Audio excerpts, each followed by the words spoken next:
Bonjour, bienvenue sur 8 Mont-Blanc, un débat qui vous concerne. Quel sera l'avenir de cette fameuse frontière qui sépare la France de la Suisse? Vous êtes peut-être un ou une frontalier ou frontalière qui traverse tous les jours cette terrible douane de Bardonnay.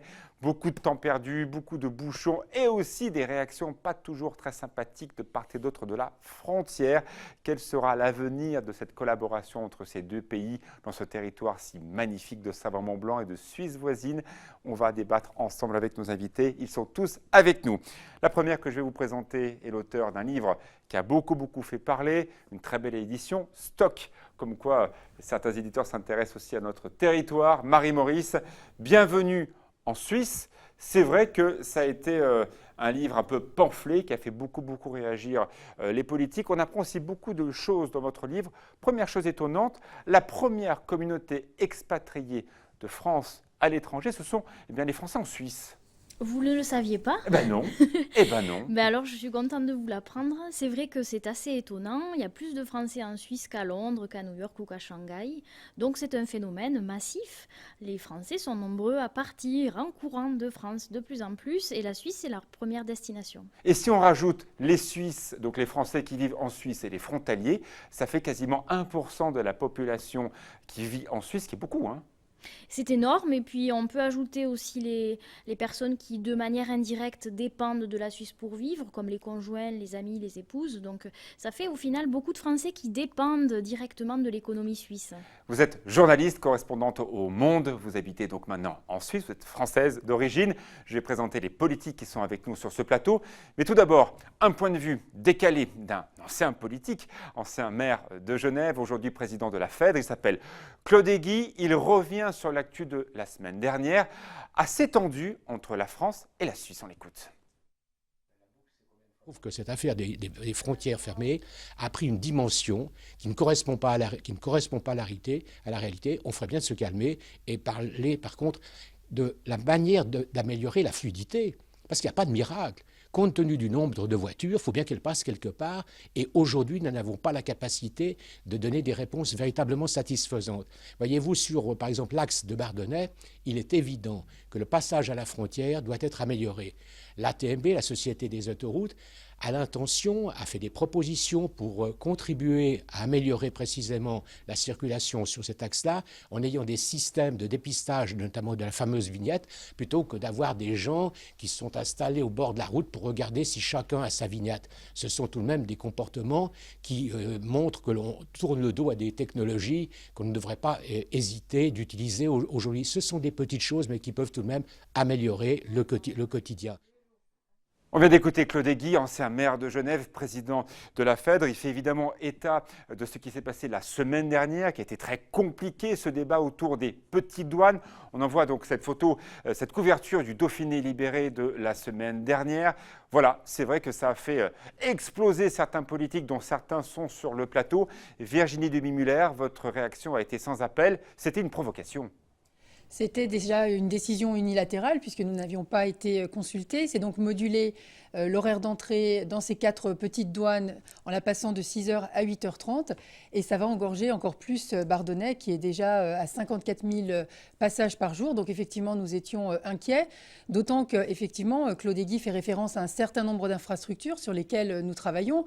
Nous avons d'ailleurs inauguré ce vendredi la jonction des 2 tunnels français et suisses du CEVA. C'est vraiment un maillage très important, finalement la colonne vertébrale autour de laquelle sera articulé l'ensemble du système de mobilité qui permettra de désengorger les routes. Donc bien sûr que le département, bien sûr que les agglos travaillent justement sur ces questions de mobilité et que nous prévoyons un certain nombre d'infrastructures, des trams, on va revenir, bien des sûr, BHNS, etc. à ces questions d'aménagement du territoire.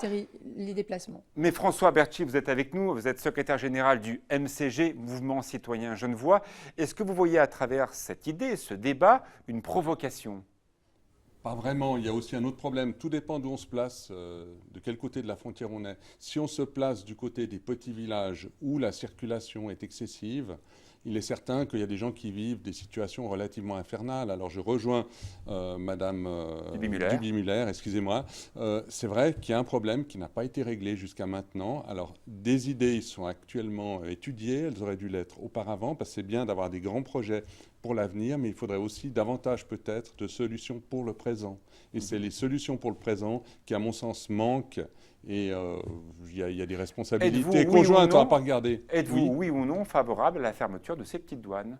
Nous sommes favorables à la fermeture à certaines heures de ces petites douanes au MCG, mais nous pensons que... Expliquez-nous pourquoi. Parce que cela crée des bouchons à l'intérieur de ces villages, ça crée des nuisances qui sont très importantes. Il y a des nuisances importantes dans ces villages. Je sais que dans d'autres villages en Haute-Savoie, il y a ce genre de problème également, mais je crois qu'il faut à tout prix les régler, et les régler de la meilleure manière qui soit. Alors, certaines pistes ont été avancées au niveau de la gestion de Bardonnay. Je pense qu'il y a vraiment une réflexion de fond que nous devons avoir à ce niveau-là. Christian Duplessis, vous êtes maire d'Annemasse, vous êtes d'accord avec François Bertschy, vous êtes favorable à la fermeture de ces petites douanes ou pas du tout? Ça m'étonnerait d'être d'accord avec le secrétaire général du MCG. Donc je suis en opposition totale avec cette mesure, parce que nous sommes dans un grand paradoxe. D'abord, il y a des réelles difficultés dans certains villages suisses, mais aussi dans un certain nombre de villages français. La circulation, elle ne s'arrête pas d'un côté de la frontière. On voit Gaillard, notamment, pour pas citer. Gaillard, on peut noter d'autres villages. Et donc, c'est bien une analyse globale de cette fluidité que nous devons faire. Et nous avons vécu cette semaine véritablement une semaine très paradoxale. C'est-à-dire au moment où on ouvre les portes, on a ouvert avec le CEVA, c'est ouvrir les portes. On referme les petites douanes. Il va bien falloir quand même que nos amis suisses, que je respecte totalement, prennent la bonne décision et ne fassent pas un jour le contraire de ce qu'ils affirment le lendemain. C'était pas un peu voulu, parce qu'il y avait une votation qui est passée, en l'occurrence ce dimanche, pour limiter le remboursement de certains frais réels pour tous ceux qui vont travailler de part et d'autre de la frontière. Cette votation est passée, limitée à 500 francs suisses par mois pour ceux qui doivent traverser la frontière. Très clairement, voilà, ce débat est arrivé 2 jours avant. On ne peut pas dire que ça ne soit pas un peu antifrontalier, tout ça. Qui veut répondre? Je ne pense pas que ce soit véritablement antifrontalier. C'est plutôt... Nous voulons une relation plus équilibrée au niveau de la région. C'est ce que demande le MCG, en fait. Alors, bien évidemment... Moi, je ne suis pas tout à fait d'accord avec vous. Équilibré, mais dans les deux sens. Justement, l'équilibre doit se trouver, mais il ne doit se trouver pas de manière... inégale. Il est certain que Genève a peu de territoire, donc ça crée une tension qui est beaucoup plus importante. Alors ces problèmes-là, vous les avez indirectement aussi de l'autre côté de la frontière, mais je pense qu'on doit trouver notre objectif, parce qu'il faut qu'on trouve des solutions aussi. Il ne faut pas seulement qu'on fasse des critiques, qu'on s'envoie des insultes. Alors votre solution à vous, c'est quoi? La solution, c'est d'avoir une région qui soit axée sur une véritable complémentarité, où il y a une véritable égalité des deux côtés de la frontière, et actuellement, on n'y est pas, malheureusement. Pour diverses raisons. D'abord, maintenant, on a une région Rhône-Alpes-Auvergne.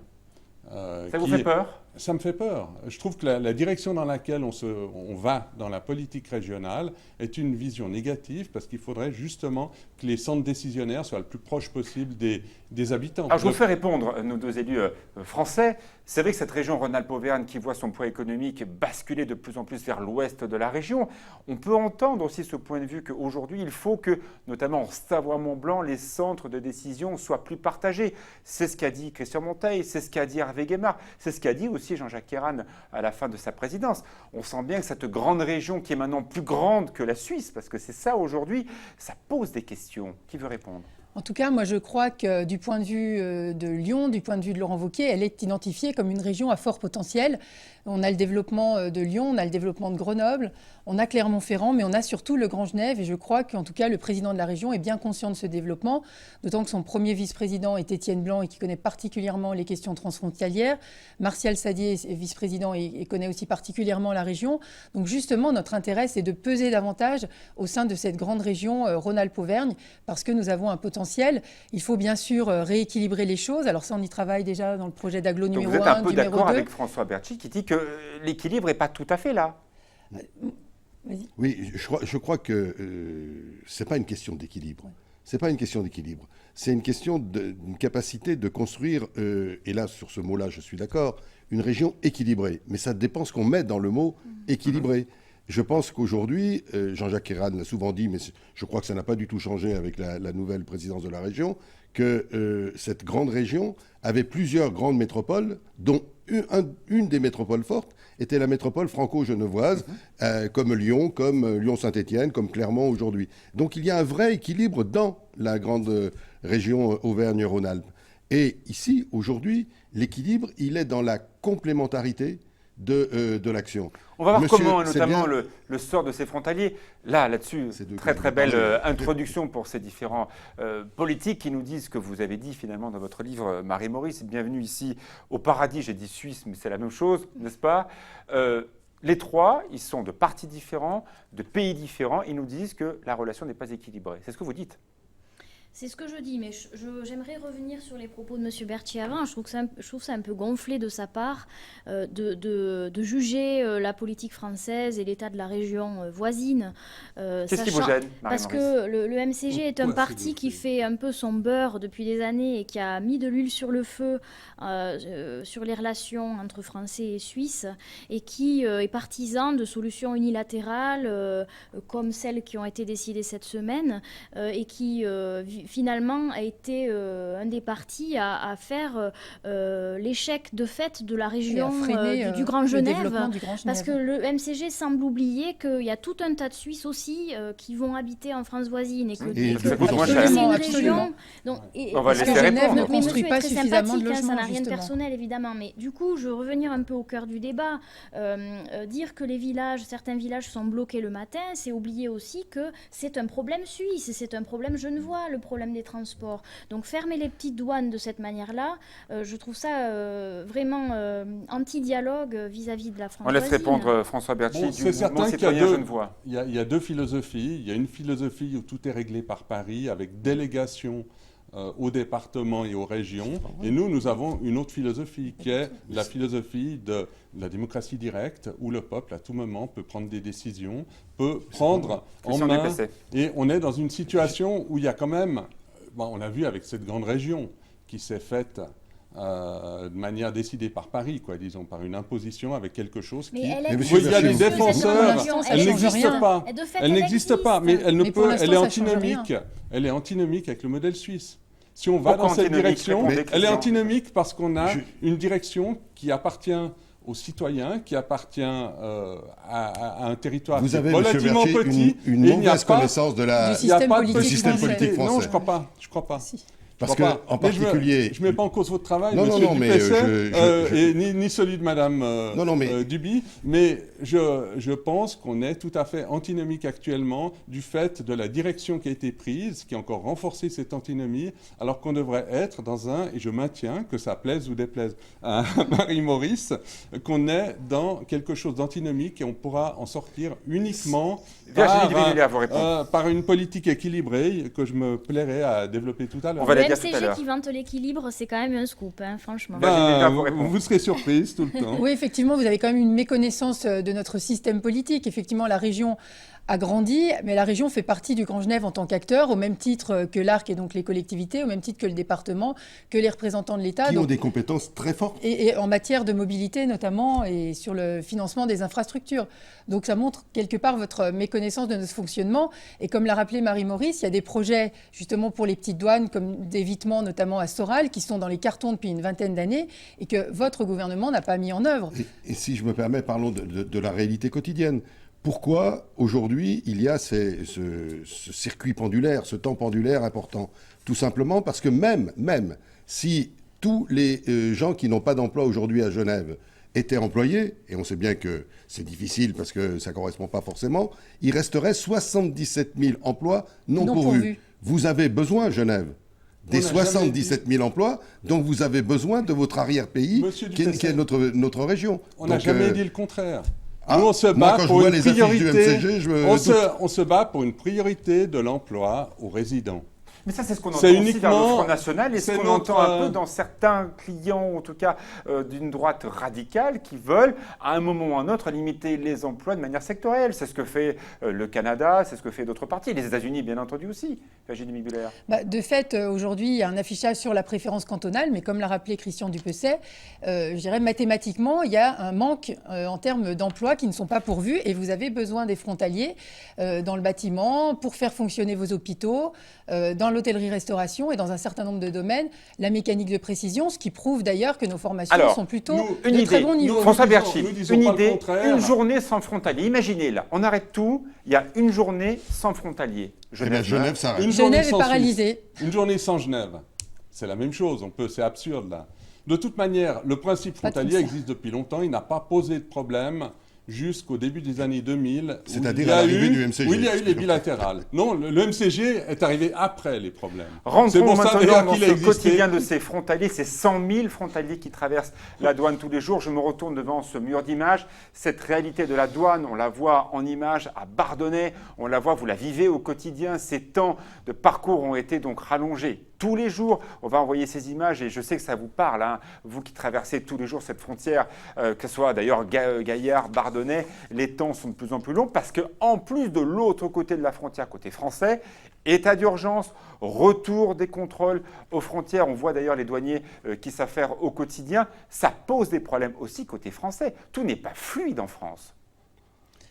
Oui, effectivement, d'autant qu'on a eu l'état d'urgence récemment, et je crois que la priorité, ça reste la sécurité. On sait que les frontaliers du Genevois passent environ 88 heures par an dans les bouchons, ce qui est un rang quasiment au-dessus de Paris et Shanghai, ce qui vous dit qu'effectivement c'est un niveau très important. Mais justement, on travaille à désengorger les routes, mais ces types d'infrastructures qui sont énormes, quand on voit par exemple le financement du CEVA, ce ne sont pas des projets qui se font du jour au lendemain.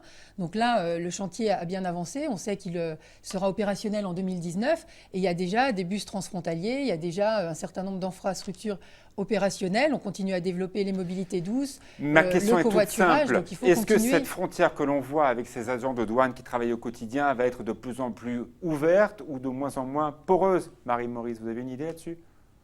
Malheureusement, je crois que les problèmes de sécurité actuels poussent à ce que les douanes se resserrent et se referment, alors qu'on aurait besoin de tout l'inverse. C'est un paradoxe de vivre tous ensemble dans une même région et qu'il y a encore cette frontière administrative, physique très très forte, qui est en fait pour beaucoup de gens un non-sens, parce que beaucoup de gens ont un pied dans un territoire et un pied dans l'autre. Et c'est ce que j'ai ressenti en rencontrant tous ces frontaliers pour l'enquête que j'ai faite. Alors, c'est sûr qu'il y a une petite honte aussi des Français. On voit ce qui est en train de se passer à Calais. On voit les politiques qui passent leur temps à dire « Non, mais ce n'est pas notre problème, ce sont aux Anglais à régler l'entrée dans le territoire ». Est-ce qu'on ne peut pas considérer, François Berchi, que c'est un peu la même position des Suisses? C'est-à-dire régler vos problèmes et ce n'est pas à nous de régler le vôtre. Je n'ai pas du tout la même position que Marie-Maurice sur la question, ce qui vous étonne pas. Moi, je pense que la frontière permet de protéger les plus faibles de la société. Et ça protège les habitants du territoire genevois, ça protège aussi indirectement les frontaliers face à des afflux de nouvelles personnes qui viennent maintenant, des eurofrontaliers qui viennent de tout le continent ou d'une multitude de pays. Et le grave danger, c'est la sous-enchère salariale qui en est une conséquence. Et puis la précarisation c'est les patrons, c'est les patrons, vous avez tout à fait raison, c'est les patrons, certains patrons, pas tous, parce qu'il y a des gens corrects, c'est vrai qu'il ne faut pas faire l'amalgame en aucune manière, de toute façon, il faut pas être dans la réflexion, pas dans la caricature. Mais il est certain qu'il y a ces problèmes-là et qu'on ne peut pas les nier. Et puis moi, je pense qu'il y a quand même un bienfait de la frontière qui est fait avec quand même intelligence. Les bienfaits de la frontière, vous y croyez ou pas? Oui, moi je crois aux bienfaits de la frontière, mais quelle frontière? J'utilise souvent une phrase qui n'est d'ailleurs pas de moi. La frontière ne doit pas être une coupure, mais une couture. Et je crois que c'est assez fondamental derrière la phrase. Vous savez, on parle de mesures concernant la fluidité. On est au cœur du sujet. Moi, le paradoxe, puisqu'on est en plein paradoxe, quand le MCG a fait, il y a quelques années, une campagne virulente contre les parkings relais en France, de manière à permettre aux frontaliers de prendre les transports en commun pour se rendre à leur travail, vous vous êtes tiré une balle dans le pied, évidemment. C'était pas contre ça, c'était contre le financement des P+R. C'était pas contre les P+R. Oui. C'était très clairement indiqué. Donc en fait, vous êtes toujours dans le même situation, c'est-à-dire que pour faciliter le travail à Genève et l'économie genevoise, qui est en effet une locomotive pour nous, on le dit très, très clairement, vous reportez la totalité des coûts et des difficultés du côté français. C'est pas comme ça qu'on construit une frontière. Une couture, c'est quand on est capable de répondre ensemble à la difficulté qui est réelle. Oui, enfin, le problème, c'est que le premier employeur aujourd'hui, le premier employeur de la région Auvergne-Rhône-Alpes, c'est Michelin, la plus grande entreprise, mais le premier employeur, c'est la Suisse. Il ne faut pas l'oublier. Oui, et d'autant qu'effectivement, cette frontière, elle est là, elle est physique, elle existe. D'ailleurs, la définition même et première d'une nation, c'est à partir de ses frontières. C'est très régalien, mais on a une spécificité. Ici, on est sur un même bassin de vie. Et on a ces flux pendulaires quotidiens, plus de 100 000 frontaliers qui vont travailler en Suisse tous les jours, des Suisses qui vivent aussi en France. Donc on a vraiment cette spécificité sur laquelle il faut travailler encore davantage ensemble. Nous avançons dans le débat. Bon, si vous nous rejoignez, si vous habitez de part et d'autre de cette frontière entre la Haute-Savoie et la Suisse, ce débat vous intéresse. Pour l'instant, on a plutôt les mêmes points de vue entre la gauche et la droite, entre Christian Dupessé et Virginie Duby-Muller. De mon côté gauche, ce n'est pas tout à fait le cas entre Marie-Maurice pour son livre. Voilà, je vous invite vraiment à lire, en tout cas pour vous faire votre idée. Bienvenue au paradis, et François Berchi. Quoique, on va écouter Claude Aiguy, que j'ai interviewé bien justement au sujet de votre livre, Marie-Maurice. Il vous compare un peu tous les deux et il voit même un certain lien entre Marie-Maurice et le MCG. Écoutez Claude Aiguy, vous allez voir. Bien, écoutez, elle est en quelque sorte... Elle est en harmonie avec le MCG. En somme, elle a les mêmes talents que le MCG en matière de communication. On est dans l'excès. Et le MCG voit bien que l'excès a un effet électoral. Et puis Mme Maurice voit bien que l'excès de son côté a un impact pour vendre un livre dont vous me permettrez quand même de dire qu'il ne reflète pas le vécu quotidien. C'est épouvantable d'écrire ce qu'elle a écrit, parlant de racisme du côté suisse, parlant de quolibets que les Français subissent du côté suisse. Mais attendez, entre voisins, est-ce qu'on ne se chamaille pas? Est-ce qu'on ne s'envoie pas des quolibets d'un village à un autre village sur le même territoire d'un département? Est-ce qu'on n'a pas quelques mots qui sont pas forcément extrêmement flatteurs? Quand les Hauts-Savoyards traitaient les Suisses de pique-meuron, ce n'était pas le compliment le plus grand. Mais était-ce une raison pour se fâcher? Ça fait partie de l'existence et encore une fois, il s'agit de donner à ce genre de confrontation l'importance qu'elles ont et rien de plus. On vient d'écouter Claude Aiguy, ancien maire de Genève et président de la FEDRE. Alors, Marie-Maurice, François Berchi, même combat? Ça ne me surprend pas du tout, sa réaction, parce qu'on est typiquement dans la réaction de beaucoup de Suisses vis-à-vis de mon travail, c'est-à-dire le déni total. Le déni total d'une situation qui n'est pas facile tous les jours pour les Français qui travaillent en Suisse, qu'ils soient frontaliers ou pas. Et du côté suisse, on se bouche les yeux. On ne veut pas voir le problème et on estime que parce qu'ils ont droit à un travail qui est bien rémunéré, alors leur petit tracas, ces Français, c'est pas si grave. Votre livre, il est volontiers etc. un peu cash, il n'a pas tort, Claude Aiguy. Vous avez trouvé une belle maison, en l'occurrence, qui a édité votre livre. Vous y allez franco. Vous aimez bien les paradoxes, vous aimez bien opposer les deux pays, ce qui est logique. C'est un peu la promesse de votre livre. Non, moi j'aimerais que les pays se parlent et arrivent à trouver une entente commune, mais c'est pas moi qui ai commencé. C'est parce qu'en arrivant en Suisse, on m'a de suite renvoyé à mon statut de Française, parfois de manière sympathique ou pas. Marie, qu'est-ce qu'on vous a dit? Alors moi j'ai été très très bien traitée. Vous n'avez jamais été victime de racisme anti-frouze? J'ai été, comme tout le monde, victime de petites réflexions. Vous avez un accent toulousain, alors bon. Sur le ton de l'humour. Mais ma situation personnelle n'est vraiment pas l'intérêt. L'intérêt, c'est le travail d'enquête que j'ai fait pour écrire ce livre et toutes les rencontres de dizaines et dizaines de Français et de frontaliers. Alors, on va faire une chose très simple. Vous êtes 4 sur le plateau, je vous pose ma question. Très simple, vous répondez par juste une réponse. Les Suisses sont-ils racistes envers les frontaliers, oui ou non? Oui. Oui. François Berchi. C'est absurde. Non, bien évidemment. Non? Question du PC? Je ne crois pas. Je ne crois pas. On sent que pas je tout ne crois à fait. Pas, mais c'est toujours difficile de généraliser. Parce que vous êtes un éternel optimiste ou parce que vous pensez réellement que les choses... Parce que je suis un éternel optimiste, vous le savez bien, mais aussi parce qu'il y a des actes de rejet des frontaliers qui existent. Mais ce n'est pas pour ça qu'on va généraliser en disant les Suisses sont racistes. Évidemment, ce n'est pas mon propos non plus. Voilà, Virginie Duby-Muller, est-ce que les Suisses sont-ils racistes envers donc ces frontaliers? Moi, je dirais non, mais il y a un malaise quand même envers les frontaliers. Moi, pour avoir de nombreux amis frontaliers, ils me relaient effectivement certaines anecdotes, parfois, où ils sont un petit peu déconsidérés, ou lorsqu'effectivement, il y a un plan social, ce sont les frontaliers qui sont la première variable d'ajustement.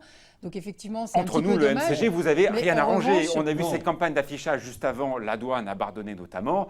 Vous avez quand même mis de l'huile sur le feu. Vous aimez bien aussi aller dans la caricature. Ça vous rapproche un peu de Marie-Maurice sur ce plan-là. J'aime pas vraiment la comparaison, même si en tout cas, c'est différemment. Assumez-le.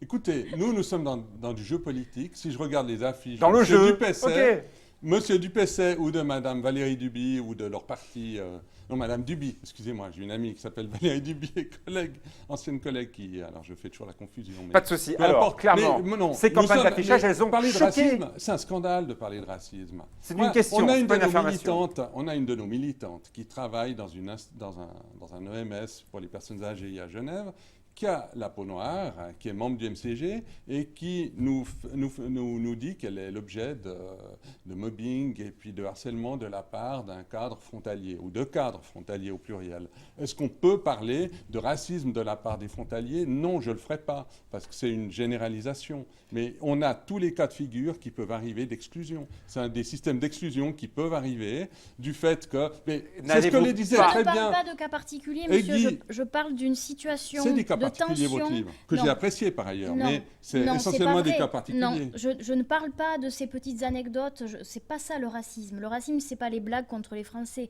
Le racisme, c'est faire d'un peuple qui a des caractéristiques systématiquement négatives. La race est aujourd'hui utiliser le mot dans son acception générale. On parle de racisme anti-jeune, donc ça va une seconde de sortir cet argument. En tout cas, il y a un malaise. Virginie Duby-Muller, on le sent bien, il y a un malaise aujourd'hui. Si on discrimine les personnes avec la peau noire, c'est pas du racisme. Quand des employeurs refusent d'engager des Français, quand des gens refusent de loger des personnes parce qu'ils sont Français, quand systématiquement on reproche aux Français d'arriver en retard, quand on demande aux Français de ne pas s'exprimer en séance, quand on dit aux Français tu n'auras pas telle machine parce que les Français vous l'avez pas.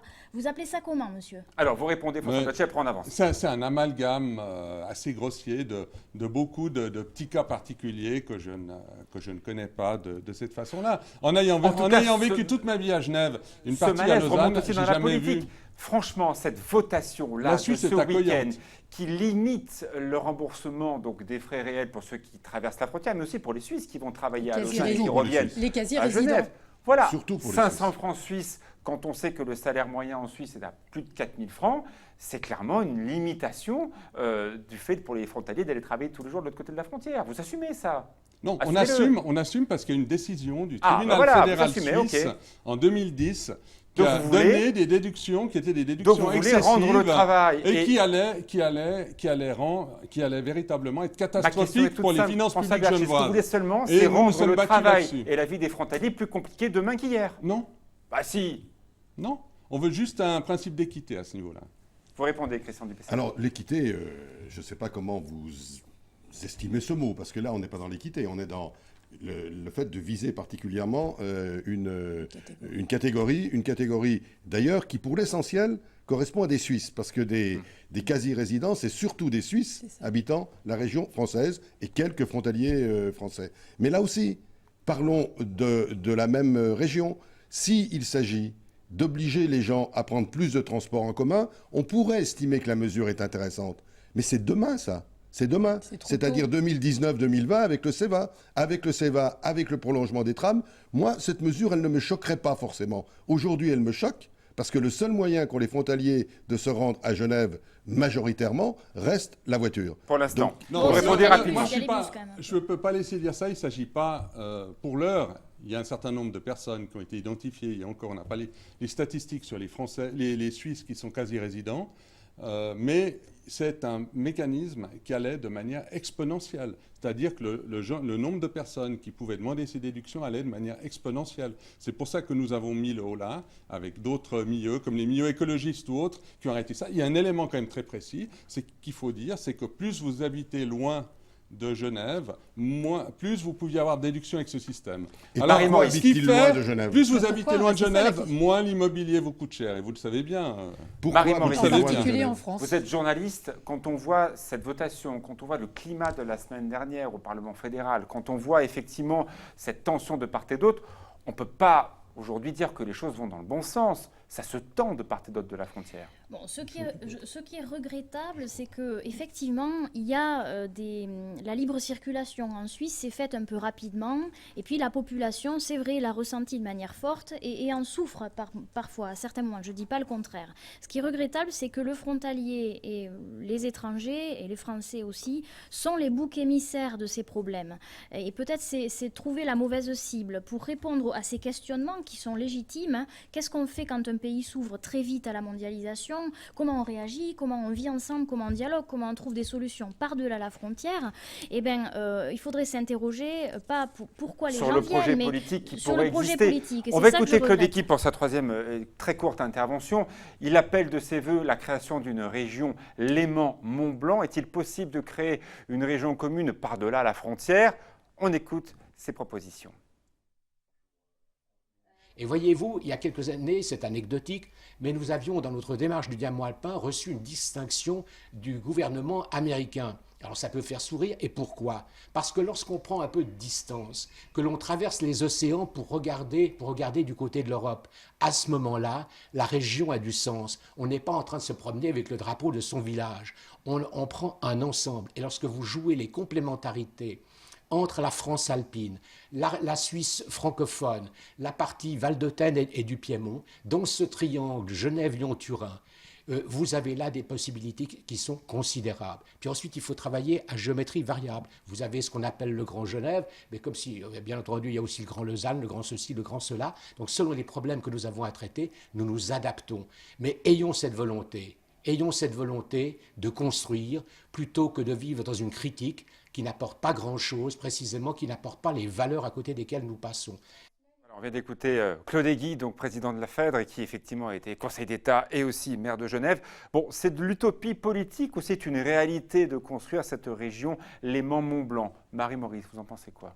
Je crois, après avoir entendu beaucoup de gens sur le terrain qui s'en plaignent, je crois que les gens l'attendent avec une grande impatience et que ça traîne. Donc vous êtes d'accord avec Claude Guy, il faut aller plus loin dans la création d'un territoire commun? Bien sûr, mais à nos représentants de se bouger. Pour l'instant, en tout cas, le peuple n'en voit pas la couleur.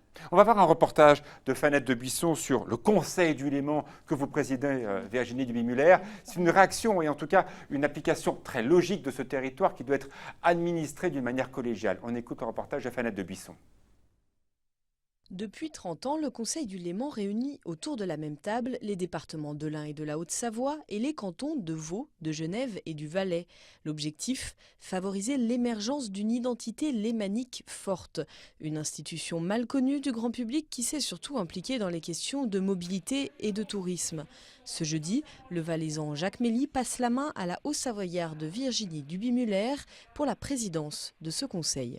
On a différents domaines qui ont été évoqués ce matin. D'abord, la simplification de tous les modules qui servent aux relations franco-suisses, particulièrement de la région genevoise, doivent être simplifiés, analysés pour voir de quelle façon chacun puisse travailler exactement dans le domaine qui lui convienne.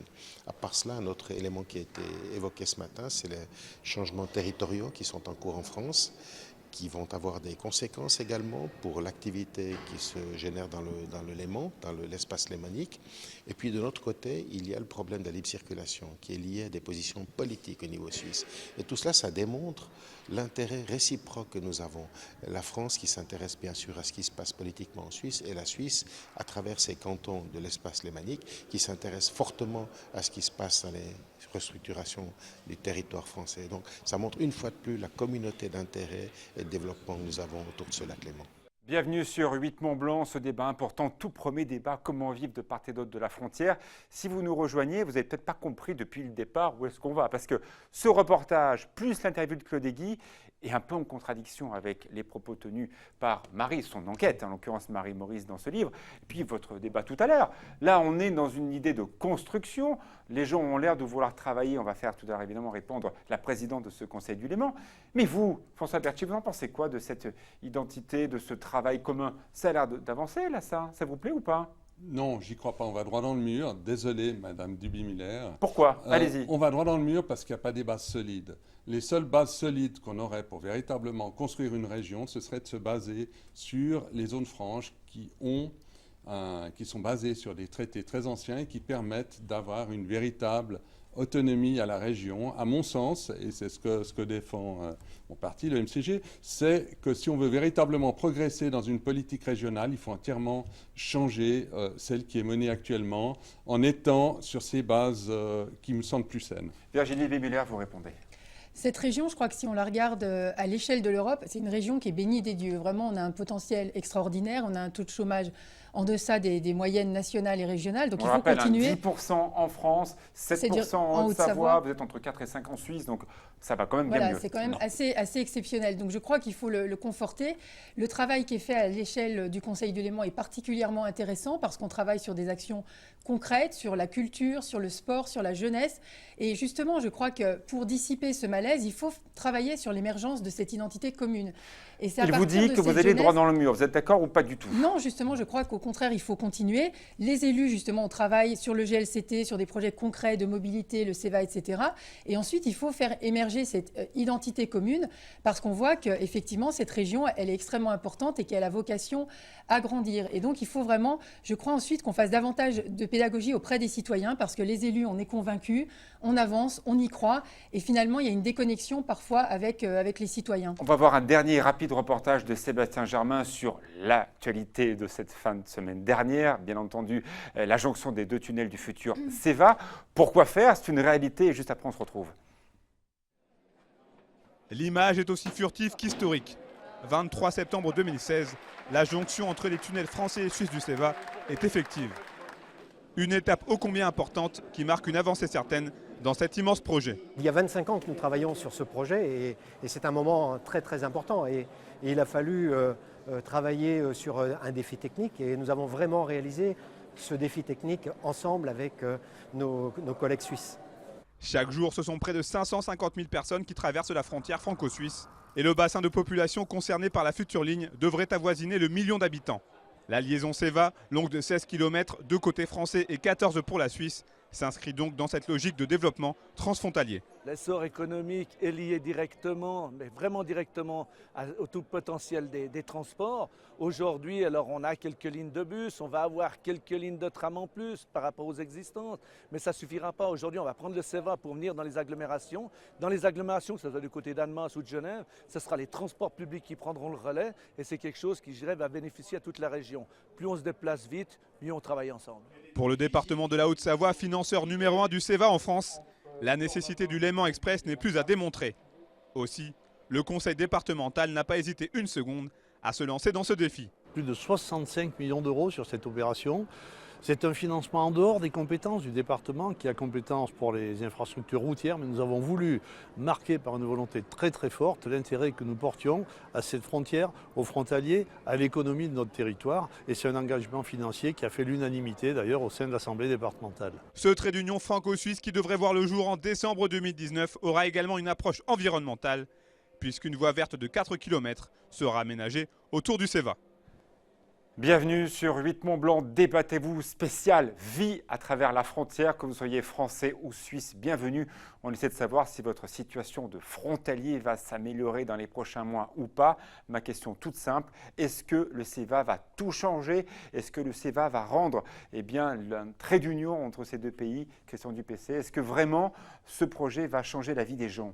Je crois que le CEVA est vraiment le symbole de la construction de cette grande région. C'est ce qu'on a dit d'Eurotunnel. Vous vous souvenez, entre la France et l'Angleterre, oui, c'est pire qu'avant. Là, on est dans la même agglomération. Il n'y a pas la Manche entre nous. Hein. On est dans la même agglomération. Et le CEVA, c'est, pour moi, mais je pense pour la plupart des élus suisses et français, la preuve que l'on peut travailler ensemble et que l'on peut réussir ensemble quand on fait les bons choix. Et là, on a fait le bon choix. j'appelle souvent de cela une révolution dans la manière de se déplacer. C'est l'irrigation de toute la Suisse romande, pas simplement de Genève, mais jusqu'à Lausanne, et de toute la Haute-Savoie, jusqu'à Annecy, Saint-Gervais ou Évian. On a là des possibilités de report. Oui, mais s'il n'y a pas un projet politique derrière ça, ça restera qu'un modèle de liaison. Mais tous les matins et tous les soirs, ça va se voir, le CEVA. C'est-à-dire, on parle des frontaliers, mais c'est à ce moment-là qu'ils vont être directement en situation de comprendre ce qu'est le Grand Genève. Et Mme Maurice disait à juste raison que quelquefois, il ne voit pas les choses avancer parce que ça n'avance pas assez vite. Mais moi, je voudrais être très optimiste. Et comme Claude Egui, dire que je crois à cette région. Je crois que nous sommes sur la bonne voie. Alors, il y a des moments difficiles, on vient d'en vivre un, mais c'est encore une fois très amusant. 1+1+1, François Berthier, on l'a vu la semaine dernière. Dans le même temps, on vient de vivre le CEVA. Et c'est un gros moment, un grand moment. Vous êtes d'accord avec Christian Dupessay, c'était un grand moment, ce moment? Pas vraiment. J'ai l'impression... Vous êtes contre tout, à peu près. Hein. Non, je ne pense pas. Mais on a voulu régler un problème en construisant un train, et ce n'est pas là que le problème va être réglé. Le problème va être réglé à la fois sur Genève et sur la France voisine, quoi, disons, sur la Savoie, et sur le Pays de Gex. Alors, tout à l'heure, les problèmes devront se gérer aussi par les habitants. Tout à l'heure, vous vouliez réouvrir la douane pour effectivement, enfin la refermer surtout, pour ne pas gêner l'onglet village voisin. Et là, on vous donne le CEVA, qui est une solution de plus embêter aussi les petits villages qui sont traversés par les voitures. Et vous trouvez ça pas terrible. Alors, il faut savoir, là, c'est tout au contraire. D'abord, les petites douanes qui sont fermées ne sont pas sur le territoire du CEVA, il faut le savoir. C'est sur une autre partie. Ça ne va rien résoudre aux problèmes de circulation à Soral ou Bardonnay. Pour les gens qui viennent d'Annecy, si. Ça va pas régler l'essentiel du problème sur cet élément-là. Je ne vais pas me rentrer dans le détail parce qu'on en aurait pour des heures à parler de tout ça. Moi, je ne suis pas d'accord avec cette vision de la région de manière globale, quoi. Donc vous n'appelez pas à la création de cette région? J'appelle à la création d'une région, mais sur d'autres bases que celles qui sont actuellement. Virginie Duby-Muller, vous avez tout à l'heure présidé donc, ce conseil du Léman. Bon, le CEVA, forcément, vous l'appelez de vos voeux. Aujourd'hui, on ne peut pas laisser cette frontière de Bardonnay et ce temps et cette pollution qui aujourd'hui défigure une partie de la Haute-Savoie et de la Suisse. Bien sûr, c'est une infrastructure, comme je l'ai dit au début, extrêmement importante, qui va pas seulement s'arrêter à Annemasse, mais au-delà, c'est-à-dire dans le Chablais jusqu'à Évian et jusqu'à Saint-Gervais. Donc ça va profondément changer la mobilité à l'échelle même du département. Et ça, effectivement, c'est un préalable. Ça va changer les comportements aussi des automobilistes, des utilisateurs. Il y a de plus en plus de personnes qui s'installent justement à proximité du CEVA parce qu'ils n'en peuvent plus de passer 2 heures dans les bouchons chaque jour. Marie-Maurice, on le sait très bien, le jour de l'ouverture du CEVA, on commence à le voir. Je me suis un peu baladé sur les différents sites de promotion immobilière.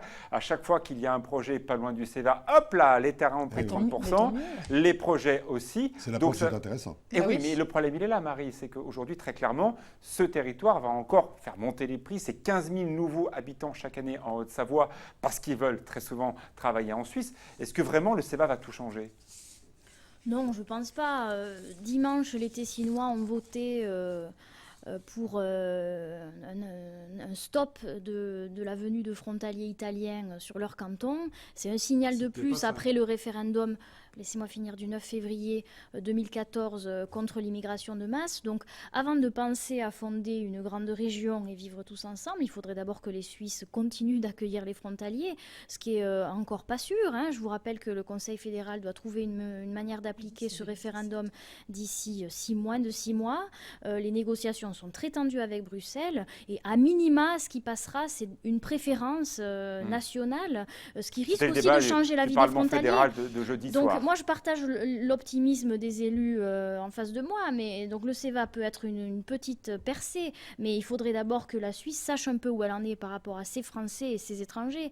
Et sur ce plan-là, c'est pas clair. C'est pas clair. Mais contrairement à ce que laisse penser Madame Marie-Maurice, c'est la priorité à l'embauche et non pas priorité parce qu'elle laisse croire qu'on va mettre à la porte tous les frontaliers de Genève.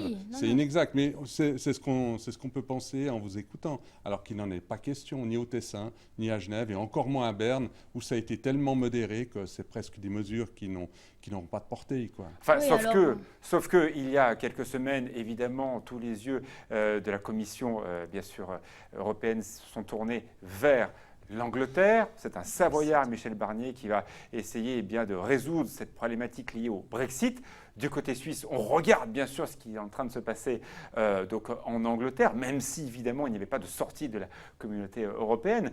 Ça vous laisse un champ libre incroyable, cette question-là. Écoutez, je pense qu'il faut gérer vraiment pour le bien des populations, d'un territoire, le mieux possible. Ces problèmes-là, qui sont des problèmes difficiles, parce qu'on a des problèmes c'est la libre circulation, en fait, qui ouvre tout grand, toutes les portes, toutes les fenêtres, et ça pose des problèmes à long terme. Alors, à un moment, certains pensent qu'ils vont être les gagnants, mais il faut aussi bien voir que c'est un système qui est une sorte de massacre collectif en termes sociaux si on le laisse se développer de manière excessive. Si on avait fait ce débat il y a 2 ans, il faut le modérer, et j'appelle également. L'appel s'adresse également aux personnes qui habitent en Haute-Savoie et dans l'Ain et dans toutes les régions alentours. C'est vrai qu'ils ont également des intérêts à défendre. Et les intérêts, c'est également leur poste de travail qu'ils ont actuellement en Suisse quand ils en ont un. On est quasiment à la fin de ce débat. Si on était là sur Huit-Mont-Blanc il y a 2 ans, en 2015, tout naturellement, à la fin de ce débat, je vous aurais dit, bon, quand est-ce que la Suisse va prendre l'euro? Là, ma question, elle n'est plus du tout d'actualité. Hein. Non. Quand est-ce que la France va sortir de l'euro? Bon, je ne vais pas poser la question à mes 2 contradicteurs qui sont plutôt des partisans de l'euro. Là, vous voyez, vous rentrez complètement dans la critique que vous fait Marie-Maurice dans ce livre « Bienvenue au paradis » où les Suisses adorent, se délectent de la situation bordélique de la France, alors que de l'autre côté, elle n'est pas brillante non plus. On sent bien que l'État fédéral essaie de faire des choses, mais il n'y a pas de scandale global parce que ça se gère par canton. Est-ce que vraiment la situation en Suisse est meilleure qu'en France? Non, mais il y a une différence. Il y a une différence importante. Qu'est-ce que vous dites, Marie, dans votre livre? Il y a une différence importante, c'est que la Constitution de la Ve République dit que la France est décentralisée alors qu'elle ne l'est pas. Elle est déconcentrée. Suisse est décentralisée. Vous répondez quoi là-dessus? Non, en tout cas, moi, je relève que nos amis suisses s'intéressent beaucoup au système politique français. Ils nous s'interrogent beaucoup sur les futures élections présidentielles. Donc, ils sont passionnés, en tout cas, par notre système politique. Donc, effectivement, on a des systèmes politiques complètement différents. Que parfois, d'ailleurs, nous, c'est compliqué, justement, dans les relations transfrontalières, parce qu'il y a des questions qui se traitent entre Berne et Paris et qu'effectivement, ils ne sont pas forcément au fait de la construction de ce parce que ce n'est pas justement un point qui vous relie les uns les autres. Clairement, c'est d'avoir un peu plus de latitude. C'est la raison pour laquelle nous, on avance directement avec nos partenaires du canton de Genève. Donc, à vous écouter les uns et les autres, vous aimeriez plus d'indépendance par rapport à vos États et surtout vos villes respectives, de Paris ou de Berne, vous laissez un peu plus faire. On le fait déjà de fait, à travers le GLCT. Je crois qu'on a beaucoup de compétences qui nous permettent de le faire. Je pense qu'on a une fausse image due à ces tensions qui arrivent par moments, qui sont réelles. On vient d'en parler pendant tout le débat.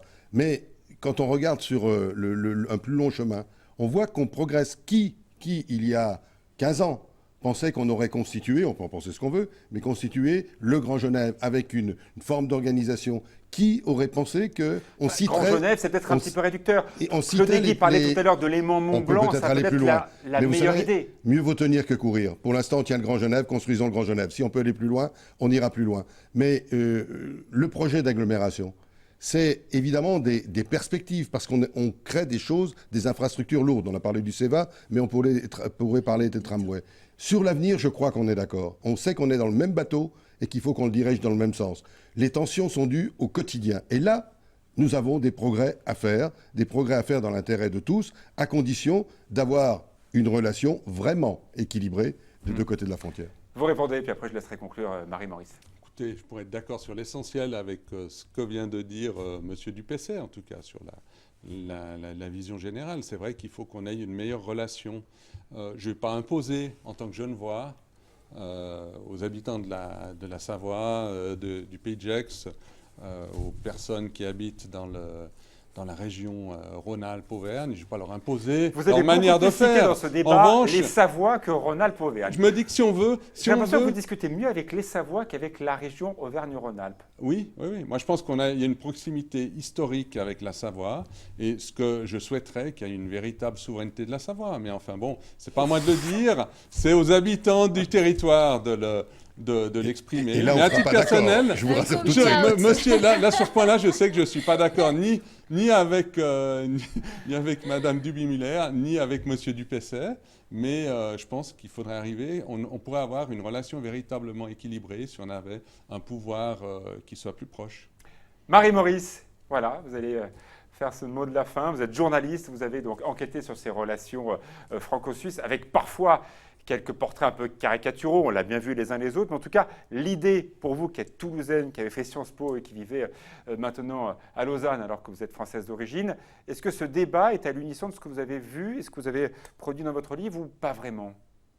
Si, je crois que on a abordé un peu la question que les gens se posent au quotidien. Qu'est-ce que je fais là? Est-ce que j'ai bien fait de partir? Est-ce que je vais perdre mon emploi? Pourquoi on m'a traité de sale français? Pourquoi je gagne tant d'argent? Qu'est-ce que j'en fais? Comment je le dépense? On est face à deux pays voisins très très différents et la Suisse a un très haut niveau de vie et la France vit malheureusement une période difficile de crise et la différence s'accentue et du coup il y a une sorte de fossé qui se crée, c'est assez difficile parfois, mais je crois qu'il faut apprendre à se parler, mieux se connaître, comme on a tous dit, et puis surtout pas faire porter sur l'autre les peurs ou les craintes que nous avons, les Suisses et les Français, essayer de ne pas considérer l'autre comme une menace, mais comme une richesse. C'est très consensuel de dire ça. Donc vous avez une conclusion un peu plus positive que votre livre. Oui, mais je répète que c'est aux représentants politiques de s'activer pour qu'on puisse vivre tous ensemble. Merci beaucoup à vous quatre. Un débat important, en tout cas, bravo et à tous ceux qui aujourd'hui font ce travail au quotidien de mieux se parler. C'est en tout cas l'ambition de notre chaîne 8 Mont Blanc qui est reçue côté français et côté suisse.